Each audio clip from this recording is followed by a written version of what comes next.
For so long, the voice of those who are treated has been ignored. It hasn't been listened to, and they've been seen as unreliable witnesses to their own life. You know, it's the only area of medicine I know where you ignore what the patient has experienced. Welcome to this lecture in our series about new directions in psychiatry. This lecture is a special occasion, and we have Robert Whittaker here, and this is in collaboration with the Danish Voice Hearing Network, and Olga Rönigman will introduce us to our speaker. Yes, hello. I'd like to also welcome Robert Whittaker from the States on behalf of the Hearing Voices Network, of which I'm very proud to have been able to bring him over here. His book, Mad in America, changed my life. When I came out of psychiatry, I knew there was something fundamentally wrong, but I didn't know what. And I read that book, and then I read it again, and I looked at all the references, and as I say, I got off the psychiatric motorway. I found an exit sign, and I found a whole world out there. His newest book, Anatomy of an Epidemic, is going to change psychiatry. So without further ado, I'd like to welcome Robert Whittaker to Denmark. This is the first time he is here, and won't be the last. Thank you.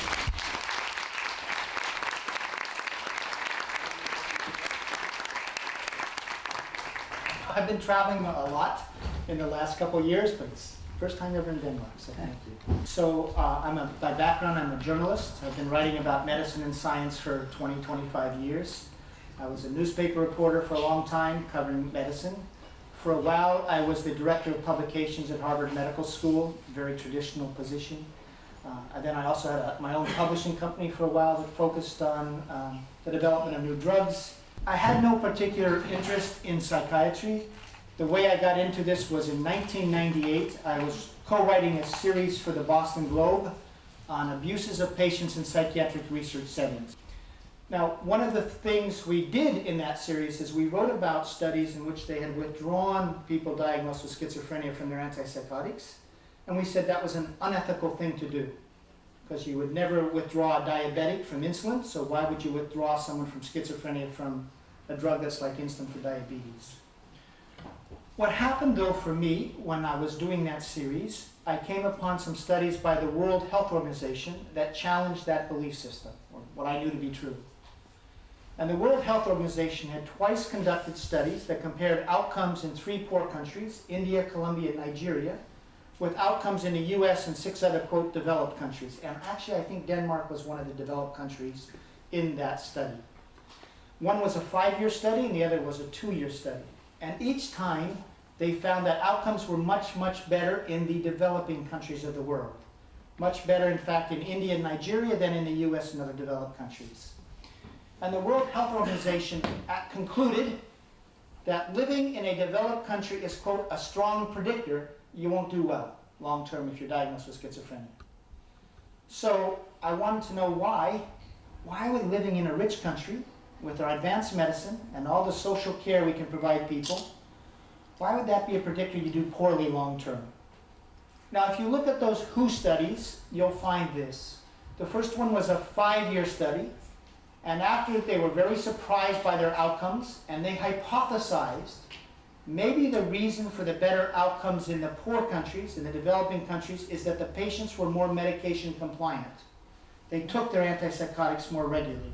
In the second study, they measured medication usage, and they found this. In the poor countries, whereas they used the medications acutely, over the short term, they only maintained a very small percentage of patients on the drugs long term. Only 16% of their patients did they maintain them on long term. Whereas, of course, continual drug use is the standard of care in the US and other rich countries. I understood the medications to be absolutely essential, and yet in this cross-cultural study, the better outcomes were in countries where they used the medications differently, and only a small minority were kept on the drugs long term. Anatomy of an Epidemic was to really look at that question, is how this drug-based paradigm of care is working for us as a society in a larger way. And the common history is this. In 1955, we get a drug called chlorpromazine, and it arrives in asylum medicine in 1955 And this kicks off a psychopharmacological revolution, this great leap forward in care. And this drug is remembered today as the first antipsychotic. Do you hear that language? Antipsychotic, as if it's an antidote specific to psychosis. Like an antibacterial, like penicillin is an antibacterial drug, an antibiotic. It's that same sort of phrase. And then in 1998, the U.S. Surgeon General in the United States, who's the top doctor in our country, wrote a report on mental health, and he says this: prior to the arrival of Thorazine, we lacked treatments that would prevent people from becoming chronically ill. And then as part of this story of progress, beginning in 1987, we get Prozac on the market. Now this is the first of the second generation antidepressants, said to be better than the first generation. And then we get the atypical antipsychotics, drugs like Zyprexa, Risperdal. They have these names in Denmark. Yes. Yeah. And these drugs are said to be better than the old standard antipsychotics. So this is a story of medical progress, of a psychopharmacological revolution, and the drugs getting better, and they fix chemical imbalances in the brain. So what I did as a first step of putting this story of progress under a microscope is just look at the number of people in the United States in need of government care. In other words, they were unable to live by themselves, and this is sort of known as the disabled mentally ill in research terms. So in 1955, there were 360,000 people with a psychiatric diagnosis in mental hospitals at the time. You look at the population, and that's a disability rate of about 213 people per 100,000. This is the moment Thorazine arrives in asylum medicine. Now in the United States, between this time and this time, we deinstitutionalize. We basically empty our state hospitals, and we set up systems of care in the community, basically shelters, and we also set up a Social Security disability program, so someone in the community gets a payment and that enables them to live in the community. And what other researchers have said is if you want to track the disabled mentally ill in our society, you now have to look at people on that Social Security disability program due to mental illness. And you find that the number between 1955 and 1987 of the disabled mentally ill grows from 360,000 to 1.25 million adults. That's this era of the first generation drugs. In 1987, our country spends about, the United States spends about $800 million on psychiatric drugs. In 2007, we spent $40 billion. So a 50-fold increase in spending. So you see in the United States, during this modern era, an increase in disability. That's just the numbers. Now, since this book came out, I've been asked to speak in a number of other countries, and as I go to the other countries, I try to look at their disability numbers during this modern era. Here's your data. This is new cases. So you're looking at about 3,000. Now you're up at 9,000. That's a tripling over this last 10 years alone. By the way, you have about 5 million people, is that correct? Mm-hmm. Your rate of disability now, new cases, is much higher than ours is in the United States. This would be like 600,000 in the United States by population, because we have about 300 million. And we're getting about 100,000 new cases. So your disability rate is really high. Now, here's just a chapter that's just looking at all the new cases of disability and what percentage are due to mental illness. You'll see you've increased from about 25% to about 50% over the past decade. Now, the disability data doesn't prove anything about the merits of the drugs, necessarily one way or the other.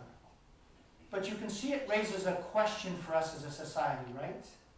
As we embrace this paradigm of care, embrace the diagnostics in the Diagnostic and Statistical Manual put together basically by the APA, is that a belief and a paradigm and a use of the drugs that is reducing the burden of mental illness in our societies? And what you see, it's going the opposite in society after society. The other thing that's interesting is what's really driving the increase is people with depression and bipolar illness. It's actually not the psychotic disorders, it's the affective disorders. This is just a question I think we all need to answer. I believe here in Denmark, aren't you making it harder to get disability as well? From next year, yes. Next year? Yes. The U.S. is really making it hard to get disability because we can't afford all the people going on disability. So you can see societies basically have to figure out a paradigm of care that doesn't keep on increasing the disability numbers. And so we're going to have to figure out what's going on. Now, having raised that question, you can see the disability numbers do raise an honest, valid question, and that is this.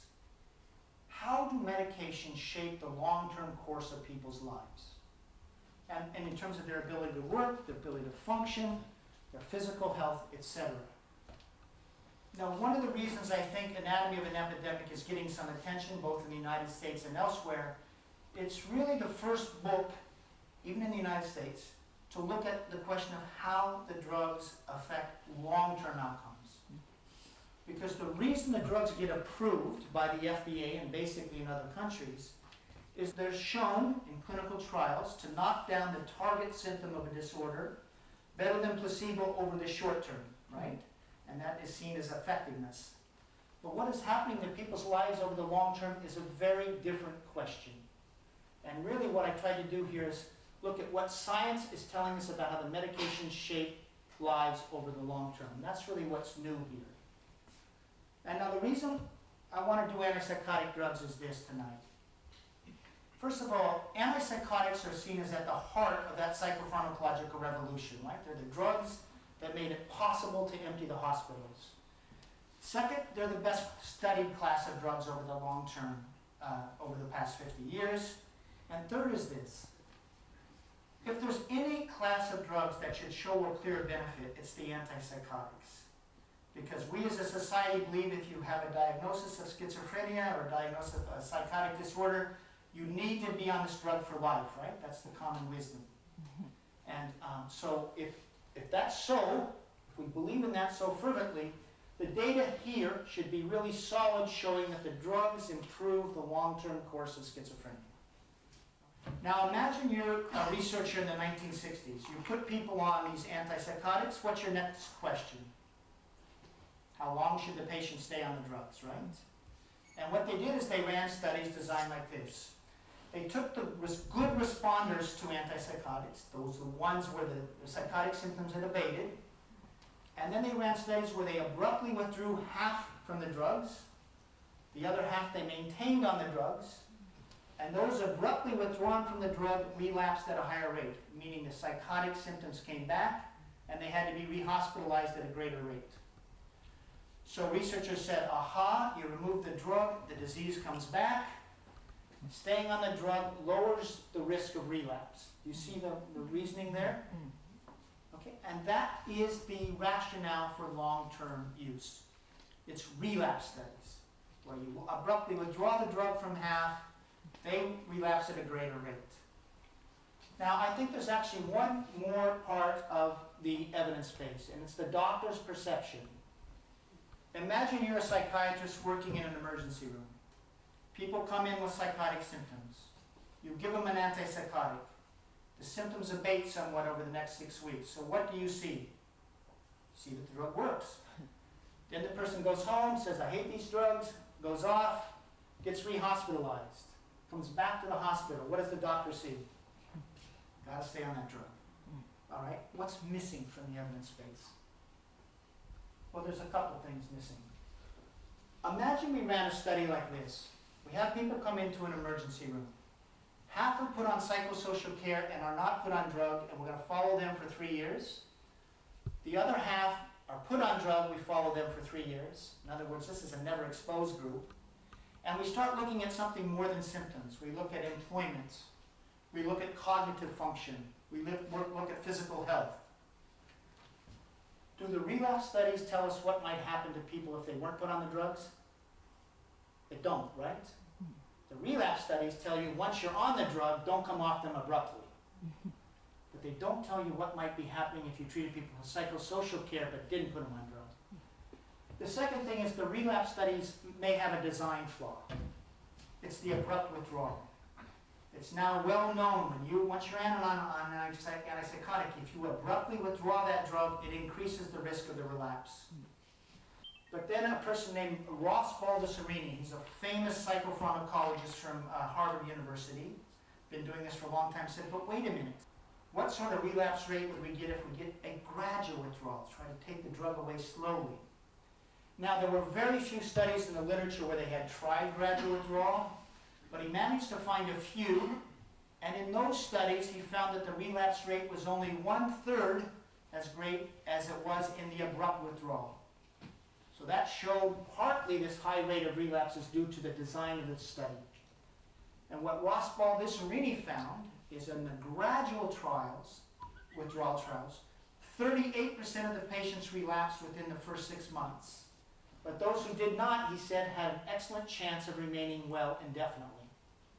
So he actually identified like 60% that seemingly could do okay off the medication.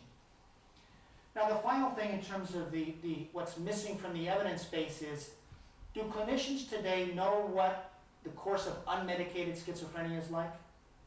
Do they see people who are never put on drugs? Do they follow those people long term? They don't, right? So their clinical perception is no longer informed by what we might call the natural course of the disorder.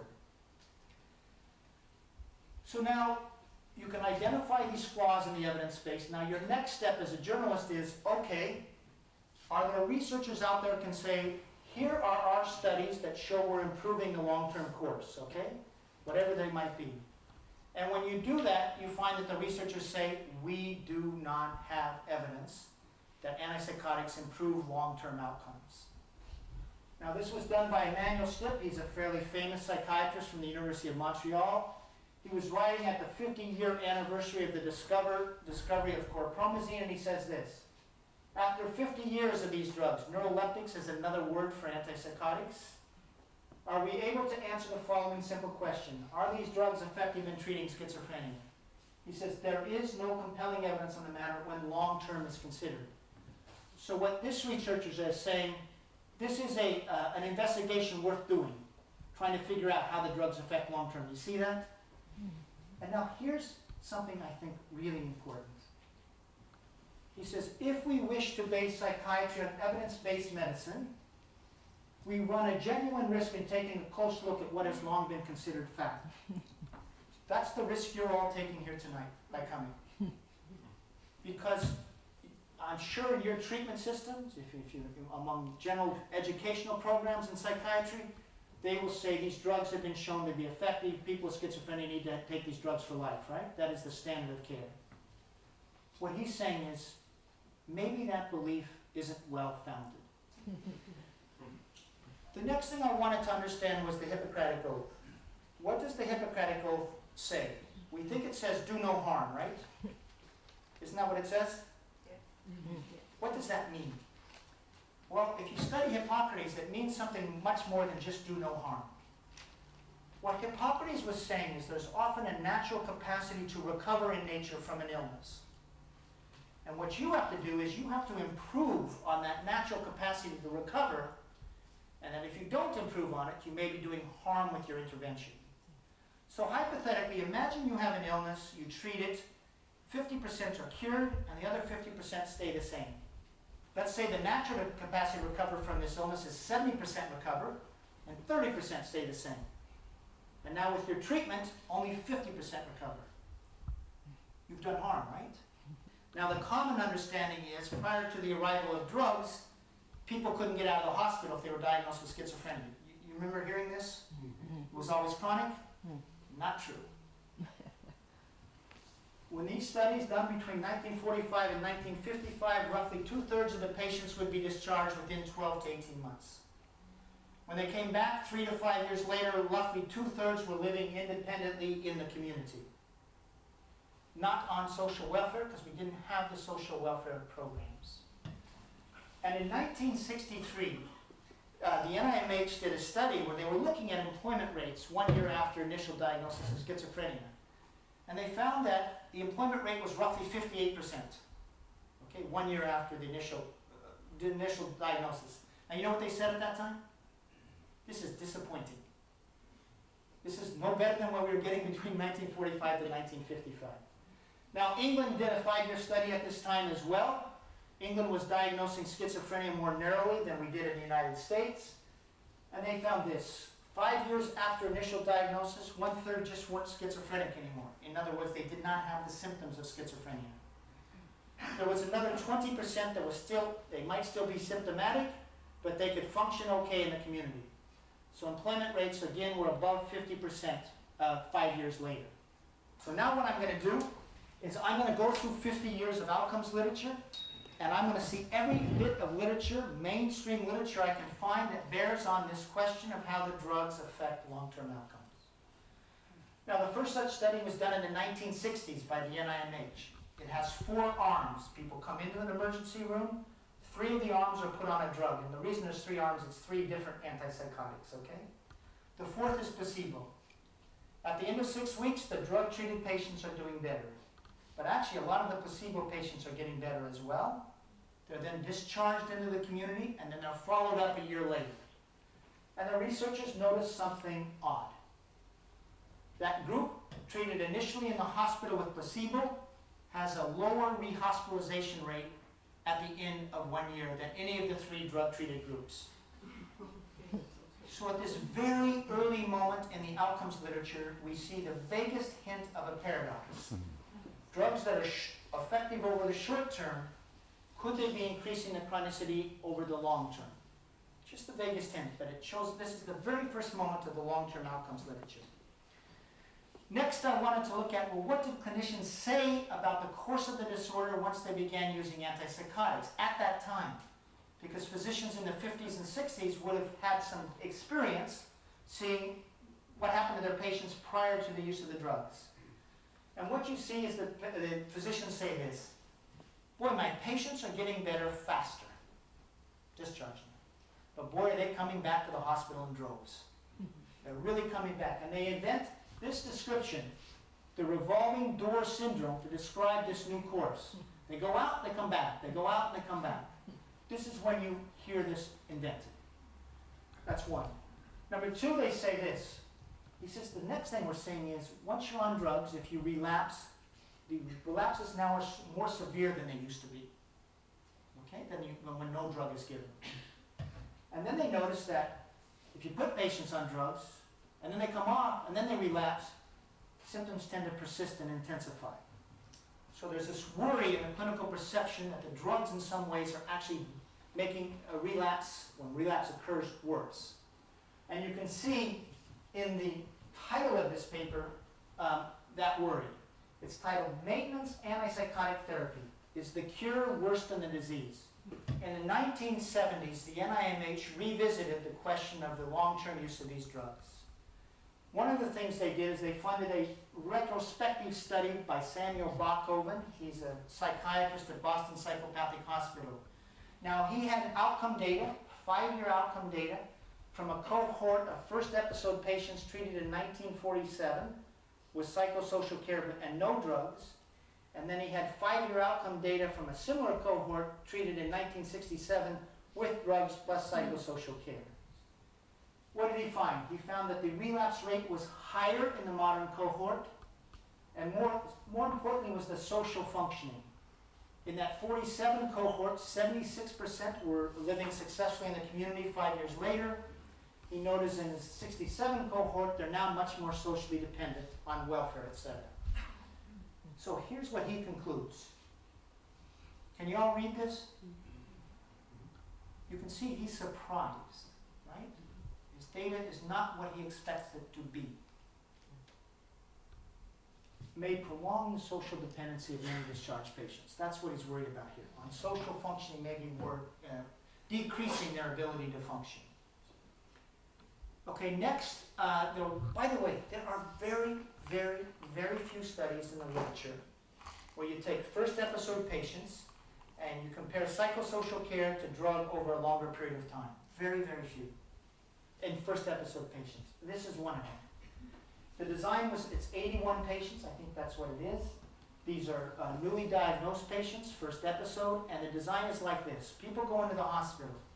They're either put on meds or no meds. This is not placebo-controlled. So no meds means in the hospital, they did not get meds. And then, by the way, he's going to discharge his patients, and he's just going to follow them for 3 years. So no meds off means they didn't get meds in the hospital, and they stayed off for the next 3 years. Antipsychotic off means they got drug in the hospital, and then on their own, they went off in the following 3 years. So the 3-year part is just naturalistic. People are free to do whatever they want, okay? And then this is no meds in the hospital. These are people who chose to go on in the 3-year follow-up, etc. So what do you see in this data? Of the 41 patients that were treated without meds in the hospital, 24 were able to get through their psychotic episode and never needed to go on the antipsychotics in the 3 years. And it's this never exposed group that has by far the best outcomes. Now he has a scale severity of illness that actually is measuring social functioning. It goes from 1 to 7. This is a really good outcome, 1.7. That is a really good outcome. And now look at the rehospitalization rate, 8%. How about for the medication compliant group? This is the group that was on drug in the hospital, stayed. In terms of functioning, much worse, but they have the highest rehospitalization rate. So here, in this study, you see much greater chronicity in the drug-treated group. So here's what Rappaport says. Again, you can read it yourself. And focus on this, if we're interested in this. This is a different perspective, if we're interested in long-term improvement as opposed to short-term symptom suppression. Now the second such study that was done by Lauren Mosher. Lauren Mosher was head of schizophrenia studies in the United States at this time. He was our top schizophrenic doctor. This study was designed like this. People come to an emergency room. They're either randomized into hospital treated with drug, or they're randomized into the experimental arm. If they're randomized into the experimental arm, the small woman named Alma Men comes to the hospital emergency room in a VW bug, picks up the person, and takes them to a house. The drug use in the experimental arm was like this. We will use benzos if necessary right away to restore sleep-wake, but we will try to avoid use of antipsychotics in the initial time. If people aren't doing better after 3-4 weeks, we will put them on antipsychotics, okay? So it's really a delayed use model of drug. So what do they find? The name of the house is Soteria. So they find that at the end of 2 years, those treated experimentally have better outcomes. Okay? And in terms of antipsychotic use, and this again is in this experimental arm, 42% never went on, 39% used them temporarily, and 19% basically needed to be on the drugs long term. What you really see here is a model for selective use, figuring out for whom and for how long, rather than one size fits all. What does Lauren Mosher conclude? You can read it. And once again, there's a sense of a paradox. There's a sense of a surprise. And you can see it's not harmful, but advantageous. So here's the head schizophrenia doctor says we may need to rethink the use of these drugs. Okay? Do you see why this is really profound? All drugs have risk-benefit, right? So let's say the benefit is over here, and these are the risks. The risks are the adverse events. The benefit is that you knock down psychosis better than placebo, right? That's why you use the drugs. He's worried that the drugs, rather than decrease psychotic symptoms over the long term, increase them. Anyway, I told you this is the first 25 years, you get this thing, is the cure worse than the disease? Now at this point, some researchers from McGill University come forth with a hypothesis to explain what they think is happening. Here's how neurons communicate in the brain. You have a presynaptic neuron that releases that chemical messenger, let's say dopamine, a molecule, into this tiny gap between neurons, which we call the synaptic cleft. That molecule then binds with receptors on the receiving neuron, the postsynaptic neuron. We say that molecule fits into the receptors like a key does into a lock. And when that happens, the second neuron gets a message. Now, what they came to understand in the 1970s is that chlorpromazine and these other antipsychotics, what they did is they blocked these receptors. So they sat on these receptors, but they didn't activate this. And because they blocked these receptors, they thwarted the normal transmission of dopaminergic messages. And at a therapeutic dose, chlorpromazine blocks about 70% of a particular type of receptor called the D2 receptor. What they found is, though, the drug, the brain, being extraordinarily plastic, has all these feedback loops in the brain. So the drug blocks dopamine receptors. It's like a brake on dopaminergic transmission. Your brain responds by putting down the accelerator. The presynaptic neuron actually puts out more dopamine than normal for a while. That's one compensatory adaptation. And the receiving neurons try to become more sensitive to the dopamines out there, and they do so by increasing the density of their dopamine receptors. So now instead of having, say, 3 or 4, obviously this is just, you now have 1, 2, 3, 4, 5, 6, 7. Did I get that right? 7 receptors. The drug is blocking some, but we've got extra receptors to try to keep the dopaminergic transmission going.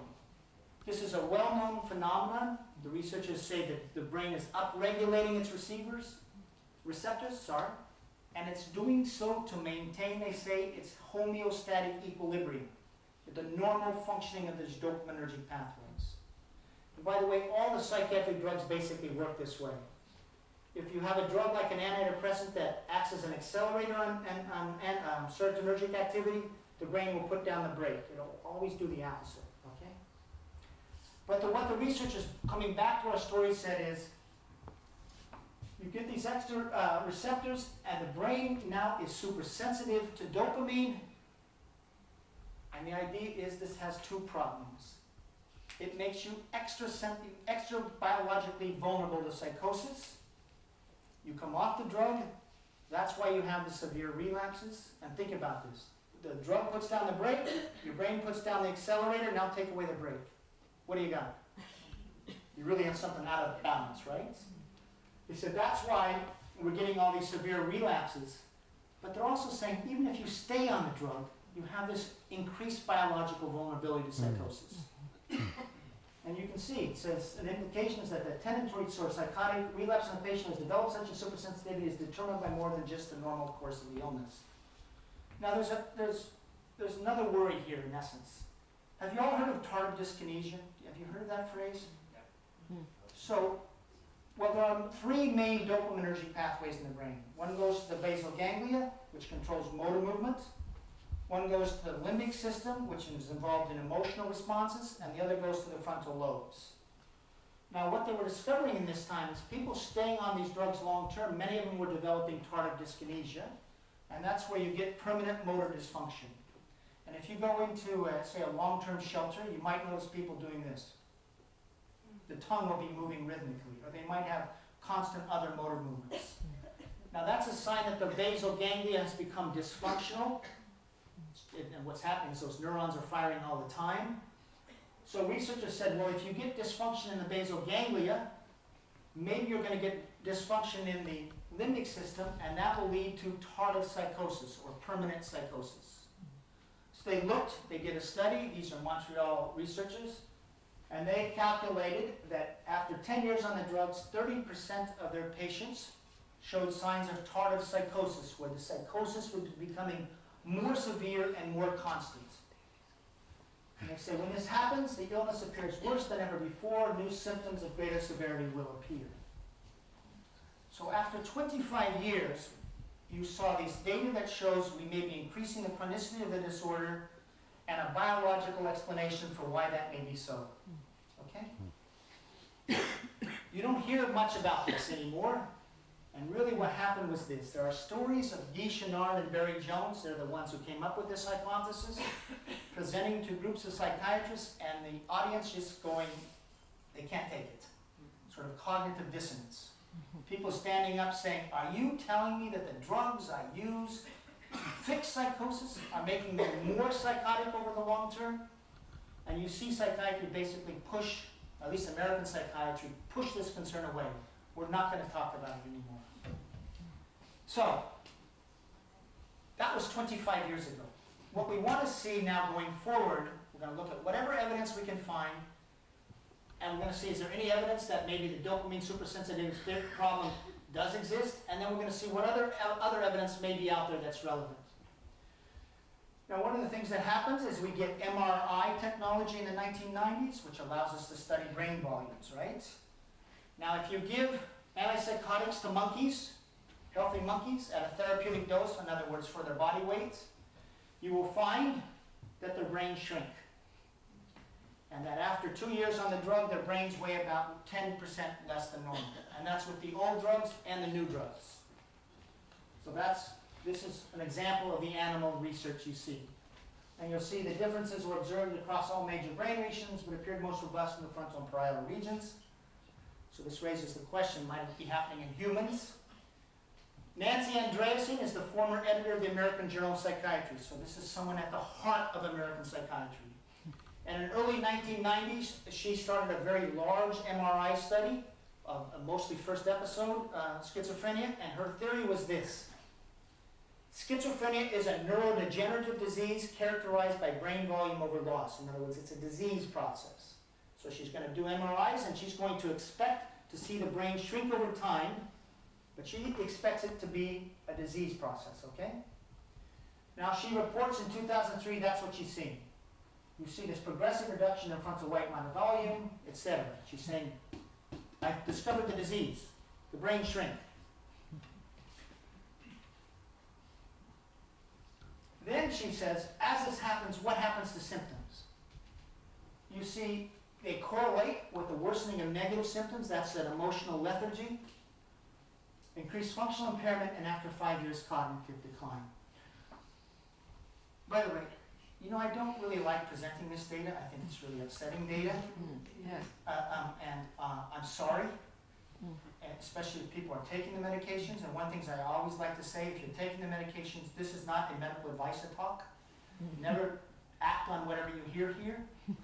It's just the question is what we as a society might know about the drugs, and then discuss, okay? But I really actually hate presenting this data, but I think we need to know it. Anyway, so she's saying, as the shrinkage happens, we get this impairment. But you have an obvious question. Is it the disease or is it the drug? Because if it's happening to the animals, maybe it's the drug. And in 2011, she reported that the shrinkage is indeed drug-related. Use of the old drugs, the new drugs, and clozapine were all associated with smaller brain tissue volumes, decreases in both white and gray matter. Severity of illness and substance abuse had minimal or no effect on brain volumes. Here's, you can read this quote. Here's what she's told the New York Times.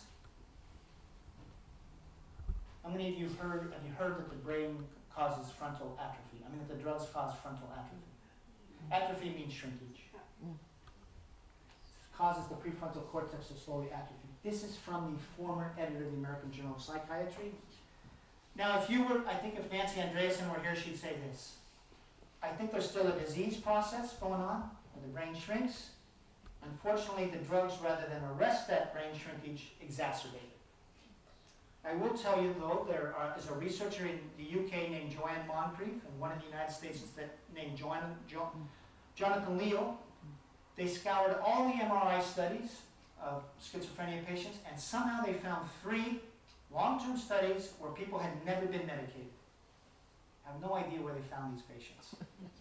In those 3 studies, they did not find a statistically significant difference in brain volumes between the patients and the normal subjects, which raises the possibility that it's entirely drug. This just came out last month.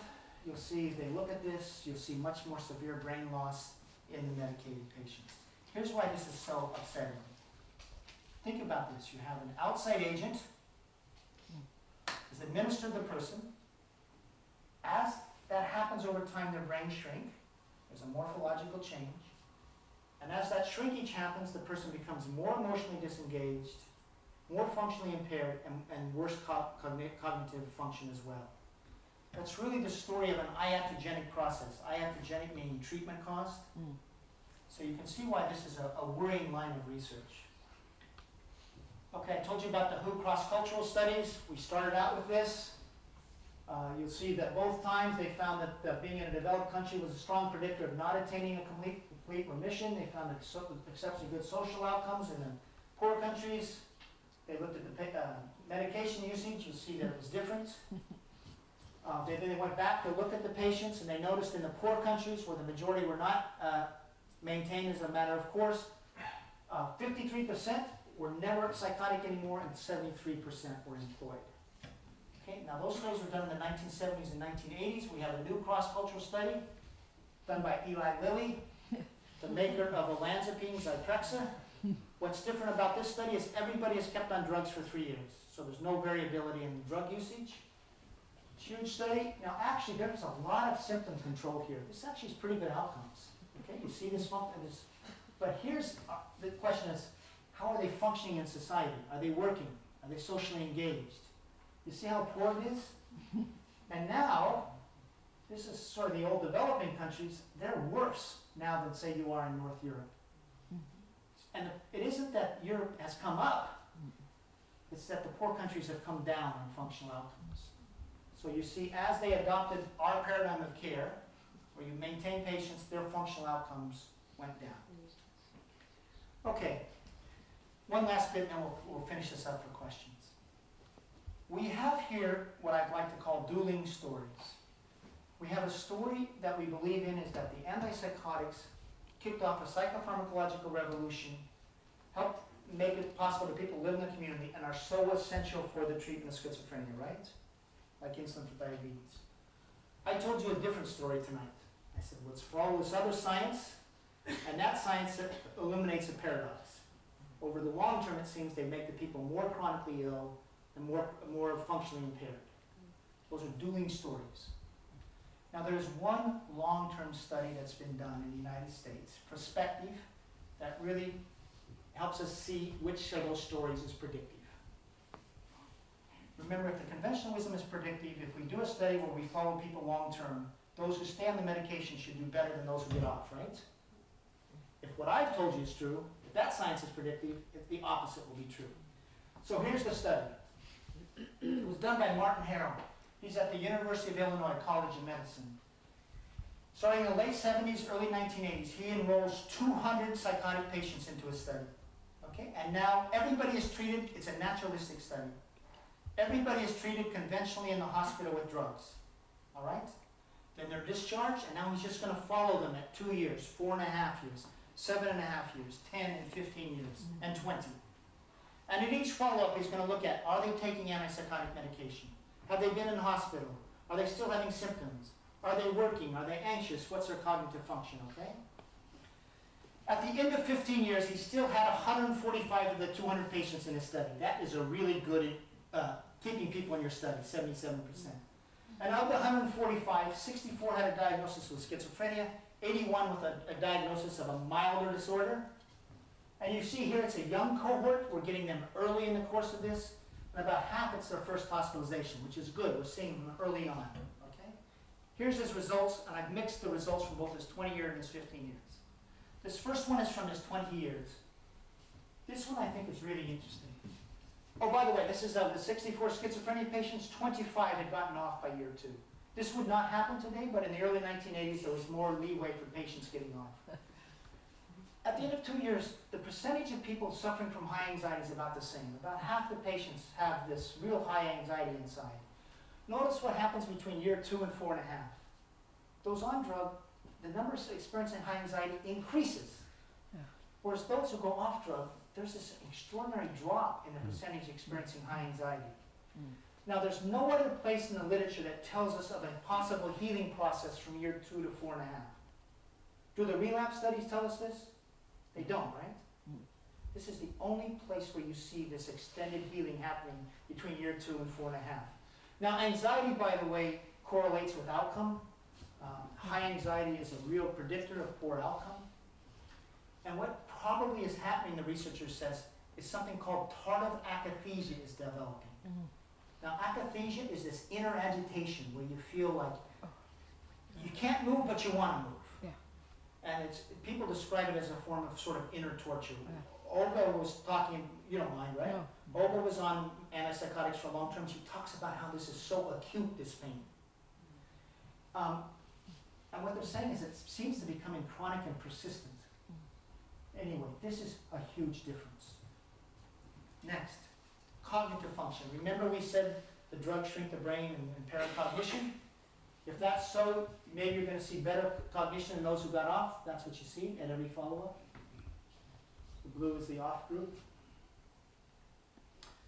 Remember we talked about the worry that dopamine supersensitivity would make people more psychotic over the long term? That's what he found. 80% had active psychotic symptoms at the 10-year follow-up versus 23% of those off. You'll see the numbers here. They were much more likely to be still psychotic if they stayed on the drugs. This is just a global adjustment of all the patients who got off. You'll see that again. At year 2, there's not much difference. The difference shows up between year 2 and 4.5. It's this very time that the anxiety diverges. Okay? Again, you see the healing take place here, and it basically maintains. Recovery rates. In order to be recovered in his study, you had to be asymptomatic at the follow-up, you couldn't have been hospitalized in the previous year, and you had to be working or in school more than 50% of the time. So there's a functional component. Now at the end of 2 years, about 20% of those off meds are in recovery versus like 6% of those on meds. Again, it's between year 2 and 4.5 that the fates diverge, such that by the end of 4.5 years, 40% of those off meds are in recovery versus 5% of those on meds. That's recovery rate that difference stays the same in 15 years.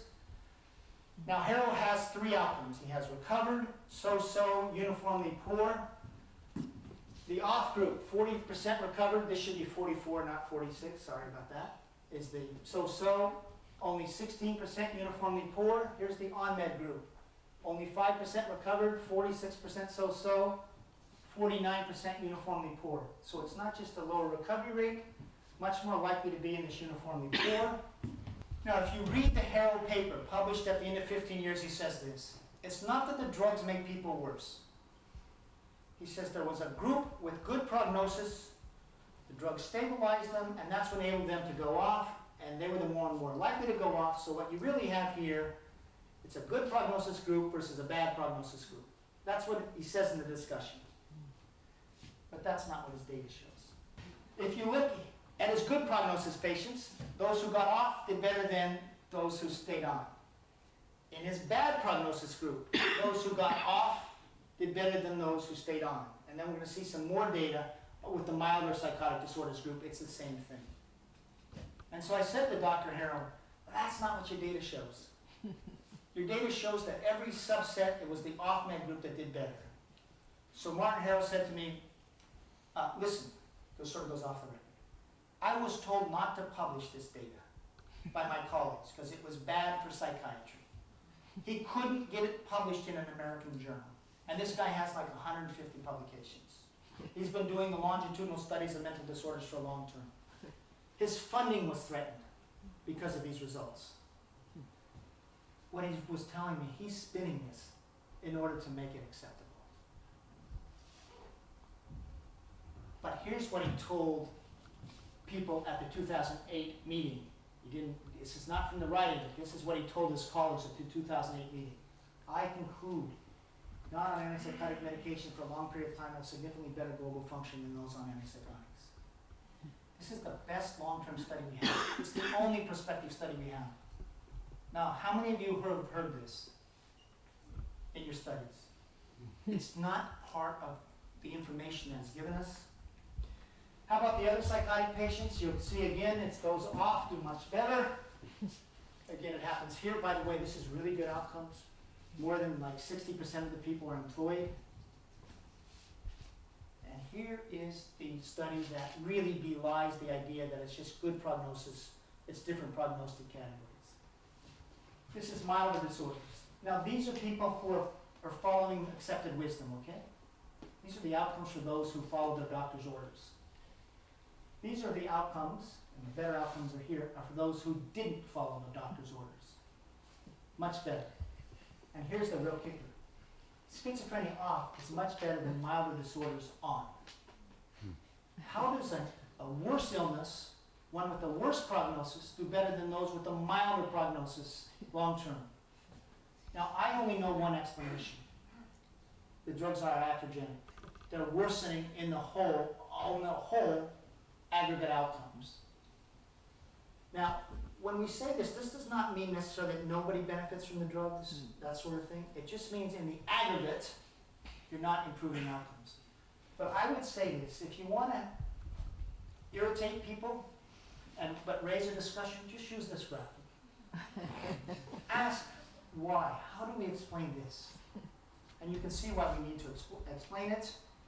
Here's the summary of this finding. Those who stayed on antipsychotics were more psychotic, more anxious, had worse cognitive function, much lower recovery rates, much more likely to have uniformly poor outcome, had worse global outcomes, etc. He also did, I haven't put a slide up on this. He compared recovery rates, those who had a sustained period of recovery, like for 3 years or more, for those who were medication compliant throughout the 20 years, and the group that got off by drugs in 2 years and stayed off for the next 18 years. Of those who were medication compliant, only 17% ever had one period of sustained recovery. The reason was they weren't working. Among those who got off and stayed off, 87% had 2 or more sustained periods of recovery. And the difference was they were working. He actually found people that had been diagnosed with schizophrenia so one became a lawyer, there were some teachers, and what he found was those who got off and did well, they disappeared from the system. They didn't go back to their doctors. And he says, this is the clinical illusion. We don't see those that get off and do well. He raises this question. I think it's an obvious question. Here's what I think, if you put this data together, it's telling us. You would, for your first episode patients, you would try to avoid initial use of antipsychotics to see that subset with psychosocial care that can get through the psychotic break without going on the drugs, so you wouldn't have this change in the brain. And then if people didn't get better after, say, 3-4 weeks, you'd put them on the drug, and then you could see who, after a period of time of stabilization, could go off successfully. Does that make sense? And it's sort of a for whom and for how long protocol. It's not an anti-med use. Now, the beauty of this story is that there is a group in northern Finland that you've heard about, open dialogue therapy. That's how they use their medications. And they've been doing that since 1992, and they now have the best outcomes in the Western world. Here's their outcomes. Numbers are fairly small. This is combined data from 2 5-year studies. You'll see 67% of their patients 5 years out have never been exposed to antipsychotics. About a third have been exposed, but only 20% are on them regularly. If you look at the percentage that are asymptomatic at the 5-year follow-up, it's 80%. Employment, only 20% have gone on to long-term disability. You see the other 80% are either in the workforce or in the school. This unemployment rate is actually lower than it is for the Finnish population as a whole. It shows how hard they were working to get people back to work. So the other thing that's happened in Western Lapland is that schizophrenia is disappearing in Western Lapland. So it's a population of about 70,000 people. In the 1970s, 1980s, they were getting about 27 new cases of schizophrenia per year, which is a lot for a population of 70,000. They're now down to 2 cases, 2 to 3 cases. But the eruption of psychosis in their society has not changed. The number of first episode psychotic breaks is about the same as it was. The difference is people aren't staying psychotic long enough with this. They do a lot of psychosocial care up front and use the drugs in this way. To get a diagnosis of schizophrenia, you have to be psychotic 6 months or more. They're not staying psychotic long enough to move on to that diagnosis. Now, this is from the British Journal of Psychiatry, and this came out of a National Institute of Clinical Excellence. That's their advisory group that advises the National Health Service. They've been reviewing some of this long-term outcomes data. Now, when I gave this talk 3 years ago, it made you seem like you were one of the wild cry from the distant outback. But things are changing. And here's what they say. And this is mainstream, okay? This is coming from people engaged with the National Institute of Clinical Excellence. It's time to reappraise our use of these drugs. And they say this is not a wild cry from the distant outback, but a considered opinion by influential researchers at NICE. That's the National Institute of Clinical Excellence. There is an increasing body of evidence, and we're talking about Harrow here, that the adverse effects of antipsychotic treatment are, to put it simply, not worth the candle. This is pretty profound, okay? Because we believe so solidly in these drugs, and what I'm telling you is this reappraisal is coming from an evidence-based point of view. And then we'll do this. I could tell something of a similar story for antidepressants. You see that antidepressants, if you follow them, they've changed the course of the disorder from an episodic disorder to a much more chronic course. If we look at manic depressive illness, same sort of thing, much less episodic to a much more chronic course. And you'll see, so for example, people worried now, are the drugs depressogenic over the long term? Saying that maybe they cause tardive dysphoria over the long term. That's talking about antidepressants. You'll look at, with bipolar, there's 2 things. When you put people on antidepressants, you increase the risk that the unipolar person will convert to bipolar.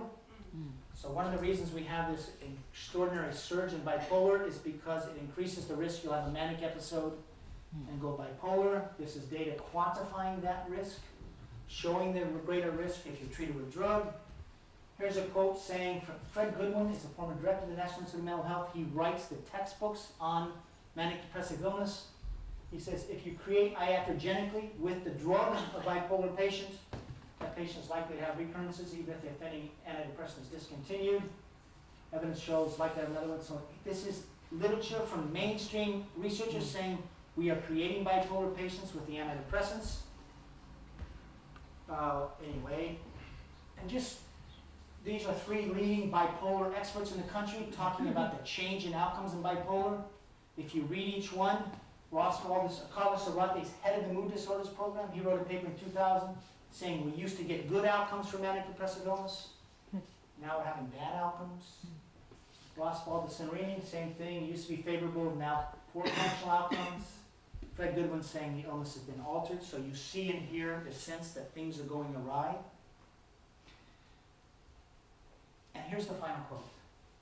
Again, British Journal of Psychiatry. Remember we began this talk about this psychopharmacological revolution, this belief in this great advance in care?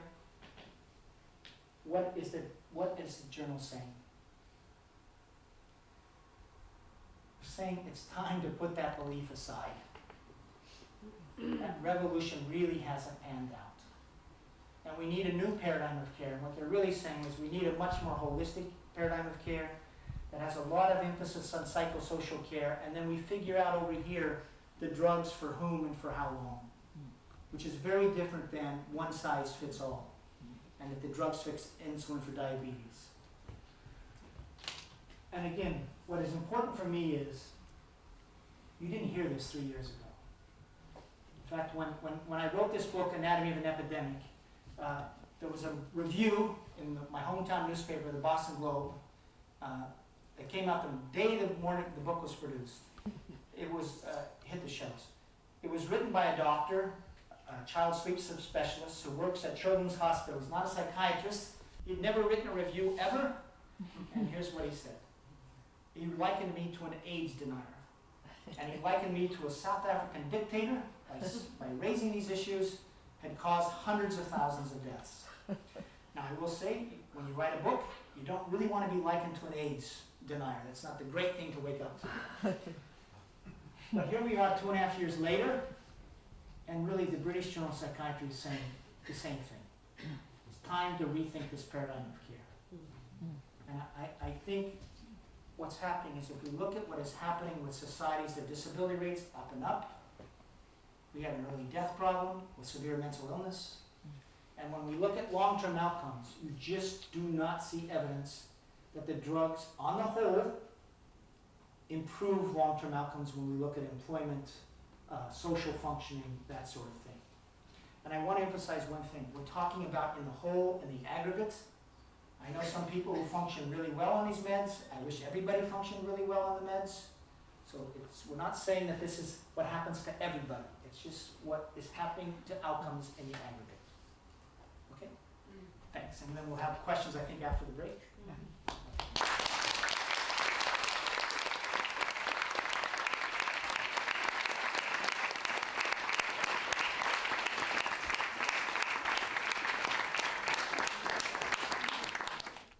Peter Götze, the Nordic Cognitive Center in Copenhagen. And it has been incredibly well documented that this idea of treating depressed patients for years is wrong. When they stop the drug industry tells the psychiatrist that it's a disease that has come back, which it is not. It's dependent symptoms, we know that very well. And it's the same for antipsychotic drugs. And not so surprising, given how they work. So the drug industry has actually created these terrible epidemics. There's no doubt about that. And what I would like to ask you is that we mostly do it in randomized trials in Cochrane, as you know. Right. And I know that there are thousands of studies in schizophrenia, randomized trials. So I would be surprised if there were not trials comparing low and high doses, or an antipsychotic versus psychotherapy. I know there are such trials. So shouldn't it be possible to collect these trials and then see if there are long-term follow-ups in order to substantiate what you have told us here today? I know there are some studies that have compared dosage levels, but I don't know any randomized studies of the sort you're talking about that really go beyond a year randomized. I just don't think they're out there. And the problem is, there's two problems is, I don't really think the divergence really happens until later. You know, in other words, it's the sort of the deleterious effects of being on antipsychotics. I think they show up further down the road. So I actually don't know of randomized studies that last 2-5 years. I think it's hard to do that ethically to keep people randomized. No, it's very simple. Okay? It's ethical to do a trial like that. Your own National Institute of Mental Health should do a trial like that. Oh, I agree with that. You're sort of going to the point, is there a real hole in the evidence base for long term? The answer is there is. Now, what I put here together is the best available evidence I could find for longer term outcomes to tell a coherent story. But ideally, we would now fund all sorts of research of the sort you're talking about that really would take into account the fact that these drugs build dependencies, which is you're talking about, and so that once you're on, coming off is difficult, etc. And we would look at slow tapering, and we would look at all this. But we don't have it. I think 50 years into this revolution, it's time to get it. Don't you think? Yeah. You said there were some researches which prove that brains actually shrink after taking antipsychotic and maybe also the other. And it's very funny because in Denmark, every time when the psychiatrists want to prove that it is a genetic disease and biological disease, they always say we can prove it on the brains. We have a lot of brains and a big collection of brains in Denmark, and you can see on the brains that they have a disease. Well, what do they see? Yeah. No, I'm asking you what they see. Yeah, but I don't know what they see. Maybe you had heard about it. Now, early on, they would do these studies in people on drug, and they would say whatever changes they saw are due to the disease. Exactly, yeah. But obviously, you have to control for the drug. And then they would start doing medication, what they said were naive patients. And they say, okay, if they're medication naive, then we know it's due to the disease or not, right? Yeah. But if you actually look into it, a lot of the studies said to be medication naive. They're not medication naive. They were on the drug, say, like for 3 months. And they say, well, that can't possibly have happened to anything. Well, actually, the shrinkage starts to happen pretty quickly. Exactly, yeah. But we have this whole dialogue as if schizophrenia is a discrete disorder. And there's a new paper out by Thomas Insel, who's the head of the NIMH. He says, really, this is bad. This is leading us astray, because clearly we should be talking about the group of schizophrenias. Might be a lot of different things going on, and that's why we might have a lot of different reactions to the drugs and a lot of different outcomes as well. So this is coming from the highest part of the NIMH, and what he says about the DSM is this. It's really surprising. This paper just came out. We still do not have data that shows the validity of these disorders. What I'm saying to you is this. We get all these pronouncements. Schizophrenia has these brain problems, etc. And the whole discussion is screwed up, because it's assuming something that's a discrete disorder that just isn't shown in science. And there's all this mixing between what is schizophrenia and psychosis. Do you know, if you go back to where Emil Kraepelin, who's the great German psychiatrist, he looks at his psychotic patients, right? And he says that psychotic patients that present with a lot of, with affect, you know, either depressed or manic, etc., those psychotic patients tend to have good long-term outcomes. Schizophrenia was psychotic patients that showed a lack of affect. Okay, it was a subset of psychotic patients. And actually they had, if you go back to the Kraepelin data, a lot of them had trouble making willed movements. And probably a lot of people in his initial cohort had encephalitis lethargica. There was a viral disease that hit Europe in the late 1800s, early 1900s called encephalitis lethargica. Okay? And actually there was a lot of confusion at that time in diagnosis between encephalitis lethargica, Parkinson's disease, and schizophrenia. And in all of them they had sort of this trouble making willed movements.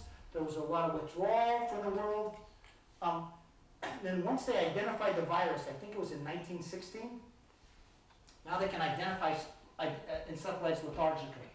Once they start removing those patients from the schizophrenia pool, the schizophrenia diagnosis begins to be applied to a different cohort of patients. So it's a concept born in confusion, in my opinion. We've had this whole period since June of over-medication here in Denmark, and there's been quite a bit of silence from psychiatry, but now they have had an article in a national newspaper by four psychiatrists, prominent psychiatrists, and they refer to a Finnish study on that people actually survive better on drugs than they do off their drugs. I was wondering if you perhaps could say something on that one. Listen, there is data, again from Finland, that was reported that the more drug you're on, the greater risk of mortality of antipsychotic. Number two is, we know that antipsychotics cause problems with blood sugars, triglyceride levels, all sorts of metabolic problems, obesity. All of those are risk factors for early death. What they're saying is these people are living longer on this side, okay? And so if you're on this side, this is good. And they say, look at this. People who are on drugs 5 to 7 years, they're living longer than those on no drug. You see that? Okay, and this is what they're citing. Now, if you ask Finnish researchers, they'll say, we have no idea how they got this. Because there just isn't a lot of people that are never exposed to drugs. And what the researchers did is they looked at the Finnish database. They have a drug registry and a patient, say, identification number.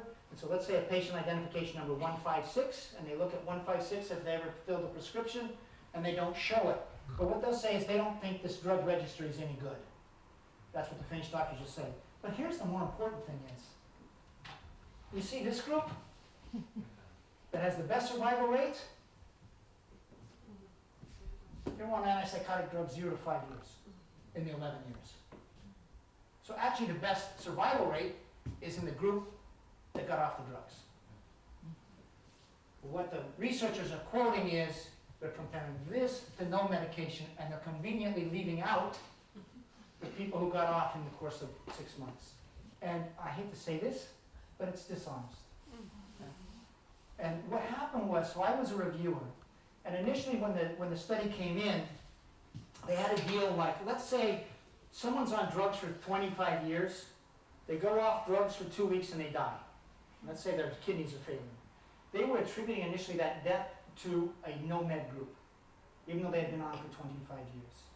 And the background to this is this. The United States did a study and they found that the seriously mentally ill were dying 25 years earlier than normal. And this really upset people, right? And there was a lot of pressure for someone to come up with the opposite story. And this is the study that came out. And I will tell you that the Finnish researchers who did this, they had some connections to the drug companies. It wasn't funded by the drug companies, but they had some connections. Anyway, the problem is,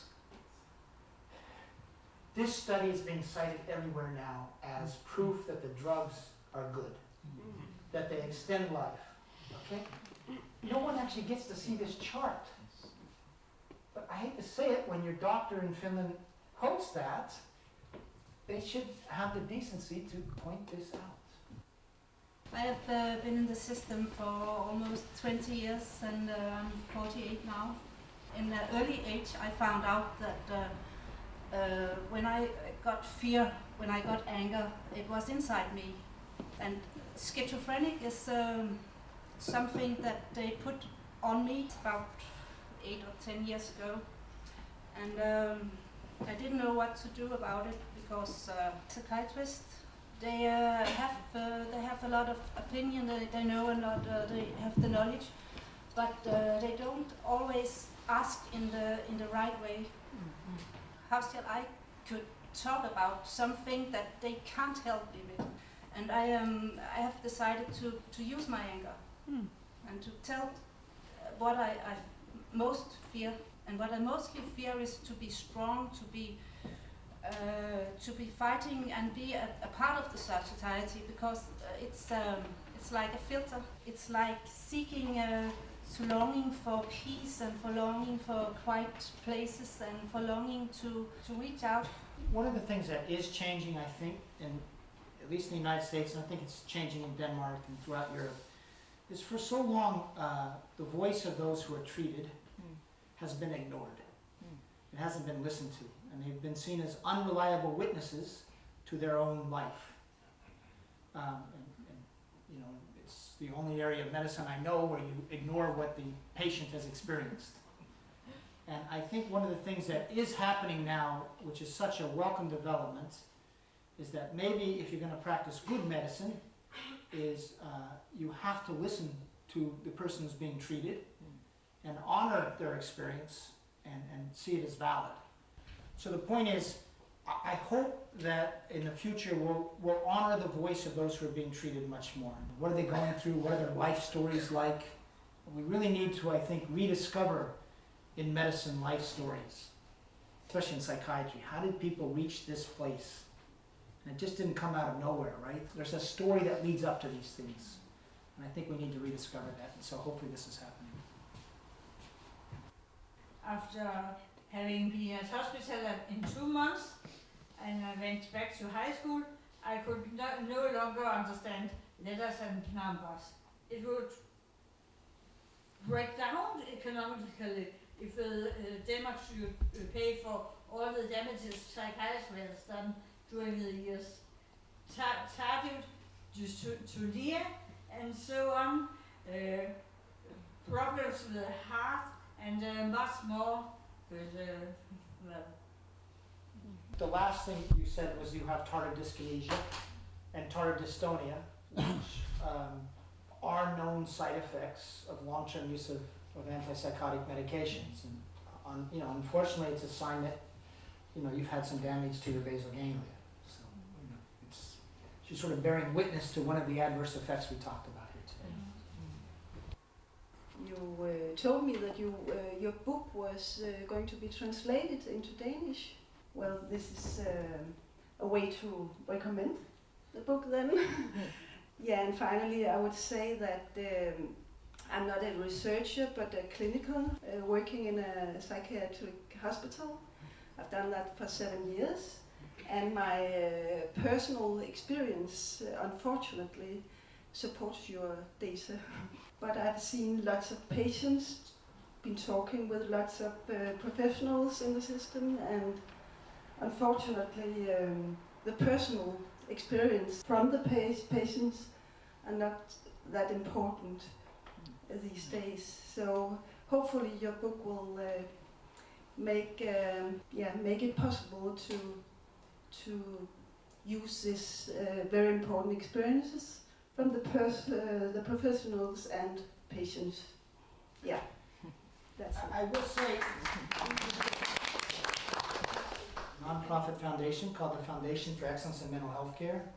They put together a scientific advisory board. They've raised about $3 million. They want to raise $200 million to fund research really into long-term outcomes. But they're already now funding 2 open dialogue replication projects around the drawing board in Western Massachusetts. They're funding Martin Harrell. I told you that someone was asking about the baseline data for Martin Harrell. The foundation actually is funding him to do that, to further dig into these subsets and really give us the data for each subset. They're funding some research out of Massachusetts General Hospital devoted to looking at what's happening to kids on medications long term. There's a couple states now that have funded soteria projects based on this. Vermont just set up a new home where they're withdrawing people from medications. And my point of this is this. I hope you saw that this was, as much as possible, a review of the evidence out there, a review of the mainstream evidence. This is not coming from left field or people don't believe in the biological model actually. And that once people confront this evidence, some people will be willing to try things different because they do see it as evidence-based. Those 2 open dialogue projects that are going to happen, they're going to use the medications, I think, in the way they do in northern Western Lapland. This will be the first time in 30 years that first episode psychotic patients aren't immediately put on antipsychotics. And the only way they can get that ethical approval through an institutional review board, because these have ties to academic institutions, is they have to convince those institutional review boards is that this is a ethical, evidence-based thing to do. There's a rationale for it. And initially the IRBs were quite hostile to this idea, but now they're changing when they've had a chance to review the evidence. So my point is, if you get this book translated into Denmark and you can start this discussion and you can make this evidence known, you know, you might be able to institute change. Thank you very much. My pleasure.